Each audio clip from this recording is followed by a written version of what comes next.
I'm Ashton Addison from EventChain for Investment Pitch Media and the Crypto Coin Show. And today on Blockchain Interviews, we have Justin Hartzman, the co-founder and CEO of CoinSmart. Justin, welcome to the show, and thanks for taking the time to be here. Ashton, it's my pleasure. Thanks for having me. I'm really excited for our discussion on CoinSmart. I know you guys have a lot of updates recently and some big milestones, but we could just kick off the interview by getting a little bit of background on yourself, how you first got involved with Bitcoin, and what made you start CoinSmart. Absolutely. Myself and my two co-founders, we've known each other since we're 6 years old. We've been in business with each other for over 20 years. And really, the genesis of CoinSmart came out from the need to have a hobby. My wife said to me, Justin, get a hobby. You need to do something other than work all the time. And in true entrepreneurial spirit, hobbies typically turn into businesses, and that's exactly what this did. So out of a lunch and learn about crypto that I was giving to people around a pool in Florida turned into our vision for the company. When 1 hour to try and get someone on a platform took 4 days, I knew 3 words were super important. We live by those 3 words in everything that we do today, which is making cryptocurrency accessible. And that's what we're doing. We're creating a platform. We've created a platform that allows anybody at any level of trading abilities or crypto knowledge to come in and buy and trade. But more importantly, from having the easiest tools, giving them all the advanced tools to become an advanced trader and letting anyone in the gambit go from A to Z in a full service platform like we have at CoinSmart. That's a great overview, Justin. And what would you say makes CoinSmart unique? And do you have a competitive advantage over others that are looking to get people involved with cryptocurrencies for the first time? Absolutely. I think the bottom line, there's a couple of things that are super important. They really circle around that making cryptocurrency accessible, which is trust. We've taken a regulatory approach first, which I think is vital. While it may have stammered some growth at the beginnings, building the best platform for future growth. So I'm excited by that. And second of all, is keeping our customers, our clients, our users as the number one focus in everything we do. We are the only platform worldwide that does 24-hour a day, 7-day a week omni-channel support. So live by chat, by phone, email, social media, whichever way you want to contact us, we're there to service you and help you in any needs that you have. So that's really making it more accessible, letting them get on the platform. And then what we do from there, which I think is unique, is we help educate. So we offer every piece of content that we do, whether it's an article, a blog post, a how-to guide in 3 forms: smart, savvy, and genius. 2-minute form, 5-minute form, and essentially white paper form. So you can go from learning a little bit to having a basic conversation and leveling yourself up all the way along to go from a crypto buyer or seller to a full-on trader. Wow, that's great. And I love that you really cater it. Some people, they just need the 2 minutes, and some people really need to dive in. So it's great to have that diversification there. Now, I know you've been working at this for a while now. I just want to hear a little bit about the journey. Can you talk about, when did you start CoinSmart? How has it been growing, and where are you primarily operating right now? Yep. It's a great question. We started at the absolute worst time in the market, mid 2018, around June, July, we launched right in time for crypto winter. So it was a hard slog at the beginning and hard to get through it. We had some real stumbling blocks, but we knew being really early, being still in the first half of the first inning of this cryptocurrency game or whole ecosystem, that we had to get through it. So, 2019, we started seeing some traction and started building up, and every quarter from quarter 2 2019, we've been growing month over month, quarter after quarter, year after year. We're now 30,000 plus customer, validated trading customers here in Canada, and we just launched our doors, opened our doors for a soft launch into Europe, where we have a 330,000 person waiting list to get on live. So we're super excited to open our doors fully into Europe over the next quarter as we continue to build out our team and our services and our rails and make it very, again, accessible to all people. And then from there, we're looking to be in Australia by end of year, and then into Latin America in 2022, sorry. Wow, that's impressive. And 330,000 people, that is insane. It just shows the demand and the interest for these types of assets at this time right now. And that's great to hear that you are expanding. And I was reading that CoinSmart recently closed a $4.5 million seed funding round. So first of all, congratulations on that. That's amazing. Thank you very much. I appreciate that. And just to put that into context for anyone who's not in the Canadian market here, that's a big seed round, and we went to raise 3 million. We oversubscribed and stopped the round at 4.5. So we're really, really proud of what my team's done to allow me to go to work and do what I need to do to help bring in more funds to grow this company and scale it at a faster rate. Definitely, and it is a lot of work, distracting from the actual operations of the business to raise capital and put yourself in a position to be able to close that and now move forward. So with that now closed, what are the next steps in terms of you actually utilizing that capital and using it to expand the business? Yeah, it's a great question. Well, also an announcement that just went out a week or two ago is our go public strategy. So we're working on going public right now. We'll know more about that and get more news into the future. So super excited about that. Just finished a roadshow on that side of things, which we'll announce shortly. So lots in the pipelines, but this money is really going to help build out, strengthen our bench, bring in some really key players. On the 15th, I have a chief compliance officer coming from one of the largest financial institutions in Canada to join our team, which is exciting. Across the financing team, new developers. We're working on products to get to market, so lending and margin trading in Europe, and then hopefully once regulation comes to place back here into Canada.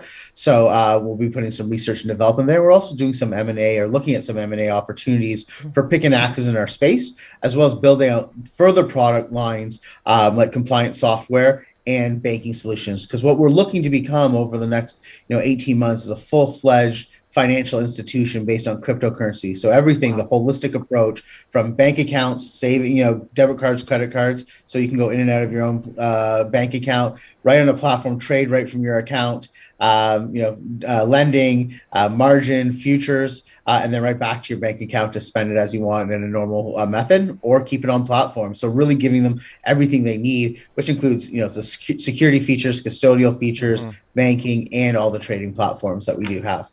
Wow, that's a big feat, and I'm looking forward to seeing how that plays out. And it's great to see that these digital assets are getting to that financial institution level where all of a sudden cryptocurrency startups are turning into financial institutions in the future of finance.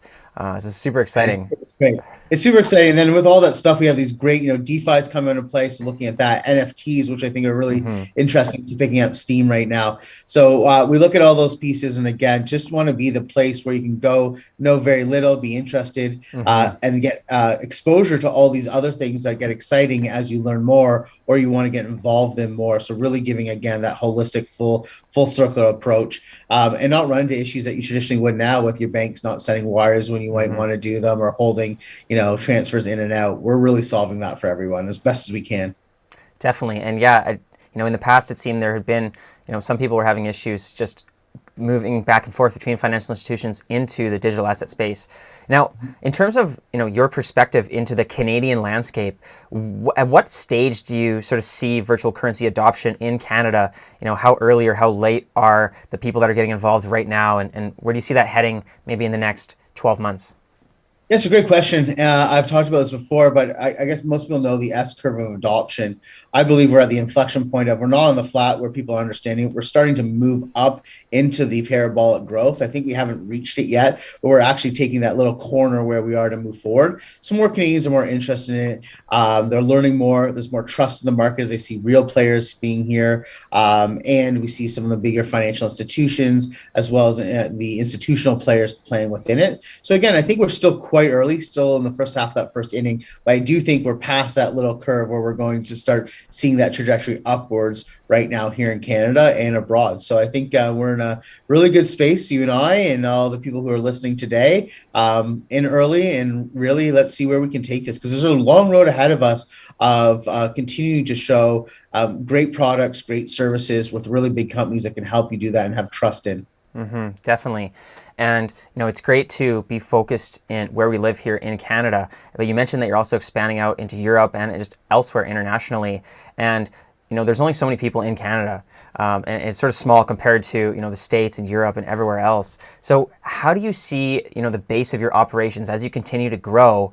Do you see, more business coming outside of Canada, even though you're a Canadian business? Well, I think just naturally based on the size of market, like you're saying that we're going to, that are extremely larger than we are here in Canada. So by nature, differently than the other exchanges here in Canada, our whole plan is to expand and make our offering bigger. While we can do that, we can offer more liquidity, we can offer more Mm-hmm. products, have more services to bring back and offer here as regulation allows us. And that's really one thing that we're working as much as we possibly can, very tightly knit with the regulators in Canada. Great relationship with them. They're doing awesome stuff to help us innovate. I think that's part of having the discussion with them so that we can, instead of Canadians having to come to an exchange like ourselves, buy cryptocurrency and shipping it off to an offshore exchange or something across the world where there is no protection for them, how can we keep Mm-hmm. that in somewhere that they trust right on the soil here and provide them the services they want in Canada? So that's something that we work on every day. And really big part of my job is to help explain that, move forward, and to get regulation on our side to help us accomplish those pieces.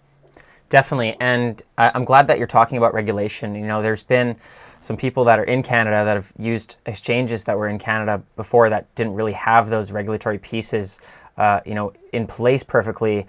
Some of those people ended up, in a bad position. How do you see, CoinSmart taking that regulatory stand and actually, do you see you guys being the exchange in Canada that's actually, it's safe, that obviously safety is going to be one of the top priorities of funds and just the security in terms of, the one-stop shop for Canadians? Well, I think it's a great thing. And yes, that is what we're working towards. That's exactly what we want to be. Part of, again, I'll go back to it because it's so important to what we're doing, making cryptocurrency accessible. Mm-hmm. Trust is one of the biggest pillars within that. Being under a regulatory body, working with them, not against them, Mm-hmm. offering, insight. Another reason why, a public, we're taking that public position to the future and working towards that is this information should be readily available to the people out there. Privately held, very close to tight knit, doesn't offer as much, transparency as those things do to create more trust within that market and help these people understand what we're doing, how we're doing it, and what way we are protecting them across the board. So all part of what we're looking to accomplish. Definitely. And what would you say will be one of the key factors for the success of CoinSmart in the future and just to get Bitcoin adopted by more Canadians?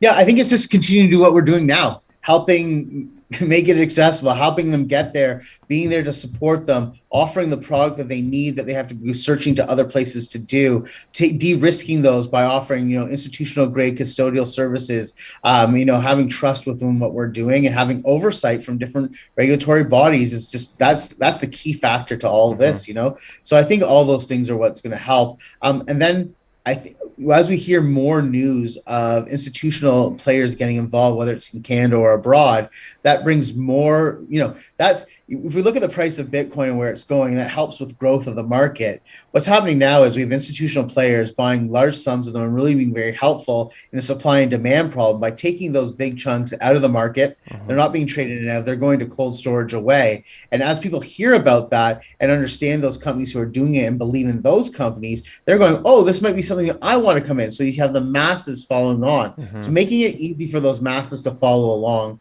And again, supply versus demand, less supply in the market, more demand for it. Mm-hmm. We see price action upwards. So I think, again, I don't make any price predictions. That's not my job. I'm not allowed to do that. But again, being early in the space, I have, like you said it before, the moon is really like, maybe that's the stopover on the way to out of the galaxy. So I don't know where we're going to go with it.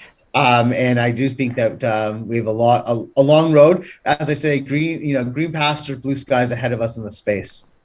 Definitely, Justin. And on the flip side of that, of course, there's going to be challenges and obstacles to overcome on the way. Do you have any specific challenges or obstacles that you foresee overcoming to bring mainstream adoption to CoinSmart? Well, I think it's going back to that regulation piece. I think that's changing and ever changing as being in multiple jurisdictions over time. Again, we're Canadian right now focused, but being in multiple jurisdictions, we have to think about that in every single place and follow those rules very specifically and ensure that our teams and have specific teams in locations that are trained based on those laws, KYC, AML, and the regulatory compliance. So I think that's the biggest hurdle that we're going to have to continue to face. but an important hurdle, not something that I look as a roadblock, but as something that might be a stumble for us to get there, but will lift us up higher as when we actually make those things into reality. Yeah, definitely. Well said, Justin, and I agree. It is troublesome to have different jurisdictions have different laws, and every country, if you're in a continent that has 30 countries and they all have different laws, and you have to make little adjustments for each place. That is, it's tough, but it's obviously something that you have to do as a business. So, But to that point, though, I think that when we look at the jurisdictional laws, in each of these places and regulation, it only makes us stronger in every one of our wherever else that we are. If there's something that they're bringing on because it's important to them, well, why don't we look at that across the board everywhere? It's for our users, our investors' protection, consumers, customers' protection, and that's what we want to continue to do. Again, it's so important. It's not easy, but I think that's why we will get ahead and will continue to be a major player in this space. Very well said, Justin. And we're running out of time, but how can the viewers learn more, get involved, and start using CoinSmart? Yeah, just go to the website, go sign up. Very easy, instant to do so.